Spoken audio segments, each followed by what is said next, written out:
نحمده ونصلي على رسوله الكريم أما بعد فأعوذ بالله من الشيطان الرجيم بسم الله الرحمن الرحيم قال الله تبارك وتعالى في القرآن المجيد والفرقان الحميد كل نفس ذائقة الموت وإنما توفون أجوركم يوم القيامة فمن زحزح عن النار وأدخل الجنة فقد فاز وما الحياة الدنيا إلا متاع الغرور. وقال النبي صلى الله تعالى عليه وسلم القبر إما روضة من رياض الجنة أو إما حفرة من حفر النار أو كما قال عليه الصلاة والسلام. درود شریف پڑھو. اللهم صل على سيدنا ومولانا محمد وعلى آل سيدنا ومولانا محمد وبارك وسلم. اللهم صل على سيدنا ومولانا محمد وعلى آل سيدنا ومولانا محمد وبارك وسلم. اللهم صل على سيدنا ومولانا محمد وعلى آل سيدنا ومولانا محمد وبارك وسلم. میرے عزیز بھائیوں اور بزرگوں، مقصد زندگی اللہ کی بندگی، مقصد حیات اللہ کی یاد. اس دنیا میں نہ ہم اپنی مرضی سے آئے ہیں اور نہ اپنی مرضی سے جائیں. اللہ تبارک و تعالیٰ نے حکم فرمایا تو آ گئے، اور جب اللہ کا حکم ہوگا تو ہم چلے جائیں. تو عقل مندی اور سمجھداری کا تقاضا یہی ہے کہ اس درمیان یہ جو زندگی ملی ہے، یہ زندگی من مانی زندگی نہ ہو کر اللہ اور اللہ کے رسول صلی اللہ علیہ وسلم کے حکم کے مطابق ہم زندگی گزار جائیں. میرے عزیز بھائیوں، انسان کی زندگی کی مثال اس چراغ کی طرح ہے جس کو ہوا کے سامنے رکھ دیا گیا. ہوا کا ایک جھونکا آتے ہی وہ چراغ بجھ جائے گا. اسی طریقے سے انسان کی زندگی ہے. موت کا ایک جھٹکا آئے گا، انسان اس دنیا کو چھوڑ کر اس دنیا میں چلا جائے گا. انسان جیسے ہی اس دنیا میں آتا ہے، جیسے ہی انسان کی پیدائش ہوتی ہے، اسی وقت سے موت کا وقت اس کے لیے شروع ہو جاتا ہے. یعنی پیدائش کے بعد اب انسان موت کی طرف تیزی سے بڑھ رہا ہے، چاہے اس کو احساس ہو یا نہ ہو. انسان جس حالت میں بھی ہو، چاہے وہ اللہ کی یاد میں بیٹھا ہو یا وہ غفلت کی زندگی گزار رہا ہو، چاہے وہ سو رہا ہو یا بیٹھ رہا ہو یا کسی کام اور دھندے میں مشغول ہو، ہر حال میں انسان تیزی سے موت کی طرف بڑھ رہا ہے. جیسے ٹرین میں بیٹھا ہوا مسافر جس حالت میں بھی ہو، تیزی سے اس کا سفر جو ہے بڑھ رہا ہے. اب اگر انسان ٹرین کے اندر بیٹھا ہوا ہے تو بھی اس کا سفر جاری ہے. اگر وہ سو رہا ہے تو سفر جاری ہے. اگر وہ کھا رہا ہے یا باتیں کر رہا ہے تو بھی سفر جاری ہے. اب وہ انسان یہ کہے کہ میں ٹرین کا جو آگے والا ڈبہ ہے اس کو چھوڑ کر پیچھے چلا جاتا ہوں، میں پیچھے واپس چلا جاؤں. تب آپ بتلائیے کہ وہ جتنے بھی ڈبے بدل لے، یا وہ انسان یہ کہے کہ میں الٹا جو ہے چلنا شروع کرتا ہوں، ٹرین اس طرف جا رہی ہے، میں ادھر جو ہے بھاگوں گا. اب وہ جس طرف بھی بھاگے، اس کا سفر جو ہے جس طرف وہ دوڑ رہا ہے اس طرف نہیں ہو رہا ہے، بلکہ جس طرف گاڑی جا رہی ہے تیزی سے سفر اس کا اسی کی طرف ہو رہا ہے. ہو یہی مثال ہماری زندگی کی ہے. ہم چاہے دنیا کی طرف دوڑ رہے ہیں اور اپنے مقاصد کو حل کرنے کے لیے رات دن جو ہے کوشش کر رہے ہیں، ہر حال میں ہم موت کی طرف تیزی سے بڑھ رہے ہیں. ایک انسان ہوائی جہاز میں بیٹھا ہوا وہ یہ کہے کہ میں تیزی سے پیچھے کی طرف دوڑ رہا ہوں، تو کیا وہ پیچھے کی طرف دوڑ رہا ہے؟ نہیں، جتنی تیزی سے ہوائی جہاز آگے کو جا رہا ہے اس کا سفر بھی تیزی سے آگے کو جا رہا ہے۔ یہی حال ہماری زندگی کا ہے۔ اللہ کے نبی حضرت محمد صلی اللہ علیہ وسلم فرماتے ہیں کہ القبر روضۃ من ریاض الجنہ او اما حفرۃ من حفر النار، کہ قبر جنت کے کیاریوں میں سے، جنت کے باغوں میں سے ایک باغ ہے یا جہنم کے گڑھوں میں سے ایک گڑھا ہے۔ اگر یہاں اللہ اور اللہ کے رسول صلی اللہ علیہ وسلم کے حکم کو مان کر زندگی اگر گزار کے گیا ہے تو قبر اس کے لیے جنت کا باغ بن جائے گا، اور اگر یہاں من مانی زندگی گزار کے گیا ہے تو قبر دوزخ کا گڑھا اس کے لیے بن جائے گا۔ حضرت مولانا سید طلحہ صاحب دامت برکاتہم، حضرت بڑے پیر صاحب کے خلیفہ ہیں، انہوں نے ایک واقعہ ذکر فرمایا کہ ہمارے پڑوس کے ملک میں ایک مسجد میں جماعت گئی، تو جماعت کے ساتھیوں نے وہاں جا کر تعلیم شروع کی۔ جب تعلیم شروع ہوئی تو مشورے میں یہ طے پایا کہ جو ساتھی دکانوں پر بیٹھے ہیں یا چوراہوں پر بیٹھے ہیں ان کو اطلاع کر دی جائے کہ تعلیم ہو رہی ہے۔ یہ جماعت والوں کا اصول ہے۔ اب جماعت کے کچھ ساتھی باہر نکلے مسجد سے، گلی کوچوں کی طرف گئے، تو جو اللہ کے نیک بندے جن کو اللہ نے توفیق دی وہ فوری طور پر ساتھ میں آ گئے تعلیم سننے کے لیے۔ کچھ نے وعدہ کیا اور کچھ نے کہا کہ بھی ہمارے پاس ابھی وقت نہیں ہے۔ ان میں سے ایک بندہ ایسا ملا جس نے کہا کہ ابھی میرے پاس وقت نہیں ہے، میں کچھ وقت کے بعد آپ کے پاس آؤں گا اور قبر کے عذاب کے بارے میں آنکھوں دیکھا حال میں تمہیں سناؤں۔ انہوں نے کہا کوئی بہت اچھا۔ جب اس آدمی کو موقع ملا تو وہ جماعت کے ساتھیوں کے پاس آیا اور اس نے کہا کہ میری کارگزاری سن لو۔ اس نے کہا کہ جب بھارت اور پاکستان میں 1965 میں جب جنگ ہوئی تو قبرستان کے پاس ایک عارضی اسلحہ خانہ بنایا گیا۔ جنگ کے جو ہتھیار ہیں ان کو رکھنے کے لیے ایک عارضی وہاں پر ڈپو بنایا گیا۔ تو وہ فوجی کہتا ہے کہ وہاں پر ہم لوگ گشت کیا کرتے تھے، قریب میں قبرستان تھا۔ ایک مرتبہ گشت کرتے کرتے میں قبرستان کے اندر چلا گیا تو اچانک میرے کانوں میں ایک آواز آ رہی ہے، ایسا محسوس ہو رہا ہے کہ ہڈیاں جو ہے چٹک رہی ہو، جیسے ہڈیوں کے ٹوٹنے کی آواز آ رہی ہو، اس طریقے سے قبر میں آواز آ رہی۔ تو وہ آدمی کہتا ہے کہ میں نے غور کیا کہ کس قبر سے آواز آ رہی ہے۔ تلاش کرتے کرتے جس قبر سے آواز آ رہی تھی اس کے قریب میں پہنچا تو اندر سے آواز آ رہی تھی۔ میں نے چند ساتھیوں کو بلایا اور چند ساتھیوں کی مدد سے ہم نے قبر کو کھودا۔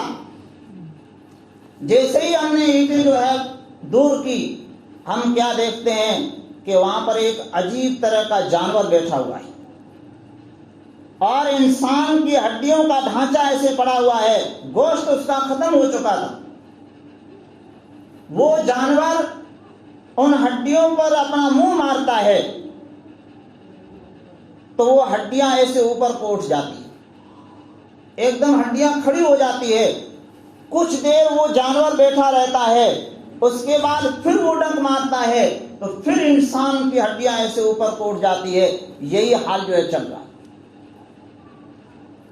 تو وہ آدمی جو قبر کے پاس کھڑا تھا اس کے پاس بندوق تھی، فوجی تھا۔ اس نے کہا کہ یہ جانور اس انسان کو بہت تکلیف دے رہا ہے، میں بندوق کے ذریعے سے اس کو مار دوں۔ وہ کہتا ہے کہ جیسے ہی میں نے بندوق چلائی اس جانور کو کچھ نہیں ہوا، وہ جانور قبر سے باہر نکلا اور میری طرف دوڑنا شروع کر دیا۔ اب وہ آدمی گھبرا گیا، اس نے کہا کہ میں نے بھاگنا شروع کیا، پیچھے مڑ کے دیکھا تو وہ جانور تیزی سے میری طرف بڑھ رہا ہے۔ تو مجھے پناہ کے لیے کوئی دوسری جگہ دکھائی نہیں دی، پاس میں تالاب تھا۔ اس تالاب کے اندر میں گھس گیا. جیسے ہی اندر میں گھسا تو کمر تک پانی ہوا. میں اندر چلا گیا. وہ جانور تالاب کے کنارے پر آیا. اس نے مجھے جب دیکھا تو وہ اندر نہیں آیا. اس نے وہاں پر اپنا منہ پانی کے اندر ڈالا. تالاب کے پانی میں جیسے ہی منہ ڈالا, وہ آدمی کہتا ہے کہ پورا پانی تالاب کا کھولنے لگا. اتنا گرم ہو گیا کہ اندر ٹھہرنا مشکل ہو گیا. ایسا کر کے وہ واپس چلا گیا. جانور قبر کی طرف چلا گیا. میں باہر نکلا تو میرا آدھا جسم بالکل جل چکا تھا اور جسم پر آبلے پڑ چکے تھے. میں گیا واپس. میں نے جا کر اطلاع دی تو وہاں ہاسپٹل کے اندر میرا علاج ہوا. تو عموماً جو جلا ہوا ہوتا ہے وہ ٹھیک ہو جاتا ہے, لیکن میری یہ تکلیف دور ہونے کا نام نہیں لیتی. آخر وہ فوجی تھا تو اس لیے حکومت کے خرچے پر اس کو امریکہ بھیجا گیا اور وہاں پر اس نے علاج کرایا. لیکن وہ آدمی کہتا ہے کہ بیماری ذرہ برابر کم ہونے کا نام نہیں لیتی. اب وہ واپس آیا. واپس آنے کے بعد اس آدمی نے جماعت والے ساتھیوں سے کہا کہ وہ دن اور آج اسی طریقے سے میرے کو تکلیف محسوس ہو رہی ہے. اور اس نے اپنے پاؤں دکھلائے ساتھیوں کو کہ پورا پاؤں پر پلاسٹر کیا ہوا ہے اور آہستہ آہستہ گوشت کے ٹکڑے گرتے رہتے ہیں اور بدبو آتی رہتی ہے. یہ واقعہ جو ذکر کرنے والا ہے اور جو واقعے کو سننے والا جو آدمی تھا, اس نے اپنے قلم سے اس واقعے کو لکھا. آپ اندازہ لگائیے کہ قبر کے اندر کس طریقے کے حالات بنتے ہیں. میرے عزیز بھائیوں, آج ہم بالکل جو ہے ایک دم مطمئن ہو کر بیٹھے ہیں اور اتنے لاپرواہ ہو گئے ہیں کہ قبر کے بارے میں ہمیں یاد تک نہیں آتا. فرمایا کہ جیسے ہی انسان کو قبر میں رکھا جاتا ہے تو انسان کے جسم کو عذاب ہوتا ہے. اگرچہ روح جو ہے اوپر پڑی ہے لیکن انسان کے جسم کو عذاب ہوتا ہے. مثال کے طور پر جس زمین پر ہم بیٹھے ہوئے ہیں, سورج یہاں سے کتنا دور ہے؟ 14 کروڑ کلومیٹر کے قریب دور ہے یہاں سے. لیکن آپ دیکھیے سورج کی روشنی زمین پر ہو رہی ہے یا نہیں ہو رہی؟ اب اگر ہم باہر نکل جاویں تو سورج کی جو دھوپ اور کرنیں پڑ رہی ہے اور جو گرمی پڑ رہی ہے وہ بھی ہمیں بھی محسوس ہوگی, حالانکہ سورج یہاں سے کتنا دور ہے.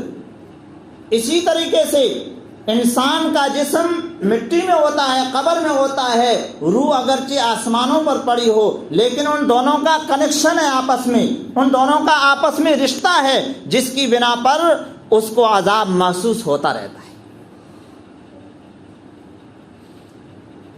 فرمایا کہ جب انسان کو قبر میں رکھا جاتا ہے تو قبر میں جو 3 سوال ہوتے ہیں وہ اعمال کے بارے میں سوال نہیں ہوتا ہے. قبر میں جو 3 سوال ہوتے ہیں وہ انسان کے اعمال کے بارے میں سوال نہیں ہوتے ہیں کہ بھئی تم نے نماز پڑھی یا نہیں پڑھی, تم نے روزے کتنے رکھے, تم نے قرآن کریم پڑھا یا نہیں پڑھا. یہ سوالات وہاں پر نہیں ہوتے. یہ سوالات اعمال کا جو سوال ہے یہ قیامت کے دن ہوگا میدان حشر میں. وَنَضَعُ الْمَوَازِينَ الْقِسْطَ لِيَوْمِ الْقِيَامَةِ فَلَا تُظْلَمُ نَفْسٌ شَيْئًا. اللہ تعالیٰ فرماتے ہیں کہ کل قیامت کے دن ہم میزان کو, ترازو کو قائم کریں گے اور انسان کے اعمال کو وہاں تولا جائے گا. تو قبر میں کیا سوال ہوتا ہے؟ فرمایا کہ انسان کی ذات کے بارے میں سوال ہوتا ہے, انسان کے ایمان کے بارے میں سوال ہوتا ہے. اور اسی بات کو لے کر یہ جماعت کے ساتھی رات دن بیچارے دوڑ دھوپ کرتے ہیں اور کوششیں کرتے ہیں. انسان کے اعمال کے بارے میں سوال ہوتا ہے اور یہی وجہ ہے کہ جو سب سے پہلا سوال ہوتا ہے وہ یہ ہوتا ہے کہ مر ربک, تیرا رب کون ہے. یعنی تو نے اپنے دل میں اللہ کی محبت کو اور اللہ کے یقین کو بسایا یا نہیں بسایا؟ اگر بسایا ہے تو آسانی سے وہ جواب دے دیتا ہے. اور اگر اس نے اللہ کی محبتوں کو دل میں نہیں بسایا، دنیا کی محبتوں کو لے کر یہاں پر بیٹھا رہا اور مال اور اولاد کی محبتوں کو لے کر بیٹھا رہا تو وہ جواب نہیں دے پائے گا. جواب تو بہت آسان ہے، لیکن وہاں پر یہ زبان انسان کے ایمان کے موافق بولے گی. زبان جو چاہے گی وہ نہیں بول پائے گی. جیسا انسان کا اعمال ہوں گے اور جیسا انسان کا ایمان ہوگا اس کے مطابق ہی جواب آئے گا. اگر ہم نے اس دنیا کے اندر رہتے ہوئے اللہ کی محبتوں کو بسایا، اللہ کے یقین کو دل میں بسایا، تو وہ انسان وہاں پر آسانی سے جواب دے دے گا کہ ربی اللہ، کہ میرا رب اللہ ہے. یعنی اس دنیا کے اندر رہتے ہوئے میں نے جو رب مانا تھا وہ اللہ کو مانا تھا، دوسرے کسی چیز کو میں نے رب نہیں مانا تھا. نفع اور نقصان کا مالک میں نے اللہ کو مانا تھا، اس دنیا میں نے کسی دوسری چیز کو نہیں مانا. میرے عزیز بھائیوں، اگر ایسا ہے تو بہت اچھا، اور اگر ایسا نہیں ہے، ہم اگر دوسری چیزوں کو اگر رب مان رہے ہیں تو پھر خطرے کی گھنٹی ہے. ایک کسان اپنے کھیت میں کام کر رہا ہے، ادھر اذان ہوئی، یا گھر میں بیٹھا ہے اذان ہوئی، وہ یہ کہتا ہے کہ میری دکان جو ہے اگر میں بند کر دوں گا تو گھاٹا ہو جائے گا، گراہک چلے جائیں گے. اگر میں نماز پڑھنے مسجد میں جاؤں گا تو کھیت کا نقصان ہو جائے گا. اس کا مطلب یہ ہے کہ اس نے رب پالنے والا اور نفع نقصان کی جو چیز سمجھی ہے اس نے دکان کو سمجھا ہے اور کھیت کو سمجھا. اور اگر وہ نفع اور نقصان کو اگر اللہ کو مالک سمجھتا تو جیسے ہی مؤذن پکارتا حی علی الصلاح حی علی الفلاح کہ نماز کے لیے آ، تیری کامیابی اسی میں ہے، اس طرف ہاں، تو وہ انسان ساری چیزوں کو چھوڑ دیتا اور وہ نماز کے لیے مسجد آ جائے. اگر وہ نہیں آ رہا ہے، اگر وہ دکان میں چپکا ہوا ہے، اس کا مطلب یہ ہے کہ وہ دکان کو رب مان رہا ہے کہ میرا نفع اسی میں ہے، جس طرف اللہ بلا رہا ہے نعوذ باللہ اس میں میرا نفع نہیں ہے. تو ایسا انسان چاہے جتنے ہی دعوے کر رہے کہ بھئی میں پکا مسلمان ہوں، لیکن وہاں جا کر وہ انسان پھنس جائے گا اور جواب نہیں دے پائے. جیسے مثال کے طور پر ایک کمپنی میں کام کرنے والا آدمی کمپنی میں کام کر رہا ہے اور اس کو تنخواہ بھی ملتی ہے اچھی خاصی. 10-12 سال کام کرنے کے بعد کمپنی کا مالک اس مزدور سے یہ کہتا ہے کہ ہم نے دوسری جگہ ایک کمپنی کھولی ہے، وہاں پر آپ چلے جاؤ. اب اگر وہ مزدور یہ کہتا ہے کہ بھئی آپ کا حکم جو ہے سر آنکھوں پر میں چلا جاؤں گا، اس لیے کہ مجھے تنخواہ جو ملتی ہے آپ سے ملتی ہے، کمپنی سے نہیں ملتی، تو وہ خوشی بخوشی چلا جائے گا. اور اگر انسان کا یقین اس کمپنی پر ہے کہ اگر اس کمپنی سے جاب چلی گئی، اگر نوکری چلی گئی تو میں جو ہے کھاؤں گا کہاں سے، تو وہ اس کمپنی کے مالک کو کہے گا کہ بھئی میں دوسری جگہ نہیں جاتا، اس لیے کہ مجھے جو تنخواہ مل رہی ہے وہ اسی کمپنی سے مل رہی ہے. اس کا مطلب یہ ہے کہ اس کو کمپنی سے محبت ہے، کمپنی کے مالک سے محبت نہیں. یہی کا یہی حال ادھر لے آئیے. اللہ تبارک و تعالی دکان میں نفع دینے والا نقصان دینے والا اللہ ہے. اس رب نے حکم فرمایا کہ حی علی الصلاح، کہ تو دکان کو چھوڑ دے، تیرا نفع اور نقصان میرے ہاتھ میں ہے، تو مسجد، میرا حکم ہے تو مسجد کی طرف چلا جا. اگر ہم نے اس دل میں اللہ کو رب مانا ہے تو ہم دکان کو چھوڑ دیں گے اور فوری طور پر مسجد میں آ جائیں گے. اور اگر ہم نے اللہ کو رب نہیں مانا، ہمارا دل اس دکان میں اٹکا ہوا ہے یا کھیتی میں اٹکا ہوا ہے، اس کا مطلب یہ ہے کہ اس کھیتی سے اور اس دکان سے ہمیں محبت ہے، اللہ سے محبت نہیں. یہ بات اگرچہ ہمیں کڑوی لگ رہی ہو لیکن یہ بات حقیقت ہے. میرے عزیز بھائیو، سمجھنے کی ضرورت ہے. یہ وقت سمجھنے کا ہے. آخری بات ذکر کر دیتا ہوں، وقت جو ہے قلیل ہے. آج ہمارے پاس جو وقت ہے یہ اتنا قیمتی ہے جس کی کوئی انتہا نہیں. جب آنکھ بند ہو جائے گی تو پھر ہم کچھ کر نہیں پائیں گے. ایک اللہ کے بندے کا قبرستان کے پاس سے گزر ہوا، اللہ والے کا، اللہ کے نیک ولی کا وہاں سے گزر ہوا. تو اللہ کے جو نیک بندے ہوتے ہیں، اولیاء اللہ ہوتے ہیں، ان کو بعض مرتبہ کشف ہو جاتا ہے، ان کے سامنے وہ چیزیں کھل کر آتی ہے جو عام انسان کو دکھائی نہیں دیتی۔ جیسے اس مثال کو آپ مثال سے سمجھیں، سو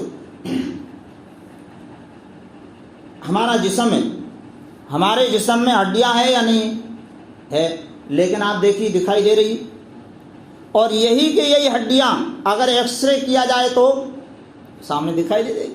تو اللہ والے جو ہوتے ہیں ان کے جو سینے ہوتے ہیں وہ ایکس رے کی طرح ہوتے ہیں، ان کے سامنے ساری چیزیں کھل کر آ جاتی ہیں۔ تو اللہ کے نیک ولی کا وہاں سے گزر ہوا تو وہ کیا دیکھتا ہے کہ ایک اللہ کا نیک بندہ ہے، قبرستان کے اندر اپنی قبر میں وہ قرآن کریم کی تلاوت کر رہا ہے۔ تو اس اللہ والے نے پوچھا کہ بھئی کیا حال ہے؟ تو کہا کہ بھئی بہت اچھا ہے۔ کیا کر رہے ہو؟ قرآن کی تلاوت کر رہا ہوں۔ کتنے قرآن پڑھ لیے؟ تو کہا کہ 1 کروڑ سے زیادہ قرآن پڑھ چکے۔ اچھا کہ بھئی بہت قسمت والے ہو۔ تو وہ قبر سے بیچارہ بندہ جواب دیتا ہے کہ کیا قسمت والا؟ یہ 1 کروڑ جو میں نے قرآن پڑھے ہیں، آپ اگر سورہ فاتحہ پڑھ کر جس زندگی میں آپ چل رہے ہیں، جس دنیا میں آپ ہیں، آپ 1 مرتبہ سورہ فاتحہ پڑھ کر اس کا ثواب مجھے دے دو، 1 کروڑ قرآن پڑھنے کا ثواب میں آپ کو دے دیتا ہوں۔ کیوں؟ اس لیے کہ قبر میں جانے کے بعد چاہے وہ جتنے اعمال کر لے، وہاں پر جس کو جس سے محبت ہوتی ہے اللہ تبارک و تعالیٰ وہ عمل کرنے کی اس کو توفیق دیتے ہیں۔ کسی بندے کو قرآن سے محبت ہوتی ہے تو قبر میں جانے کے بعد وہ تلاوت کرتا رہتا ہے۔ کسی انسان کو نماز سے محبت ہوتی ہے تو اللہ تبارک و تعالیٰ قیامت تک اس کو مہلت دیں گے، وہ نماز پڑھتا رہے۔ تو کہا کہ 1 کروڑ میں نے قرآن پڑھے ہیں، یہاں ان کی کوئی قیمت نہیں ہے۔ جس دنیا میں تم بیٹھے ہو، تمہارا 1 مرتبہ سبحان اللہ کہنا، 1 مرتبہ سورہ فاتحہ پڑھنا 1 کروڑ قرآن پڑھنے سے بہتر ہے۔ میرے عزیز بھائیو، آج اللہ تبارک و تعالیٰ نے ہمیں زندگی عطا کی ہے، ہم جو ہے اس کی قدر کر لیں، اور موت کے آنے سے پہلے ہم قبر کی تیاری کر لیں، ورنہ وہاں جانے کے بعد پچھتانے سے کچھ ہونے والا نہیں ہے۔ اللہ تبارک و تعالی ہمیں عمل کرنے کی توفیق عطا فرمائے اور ہمارا خاتمہ ایمان پر فرمائے۔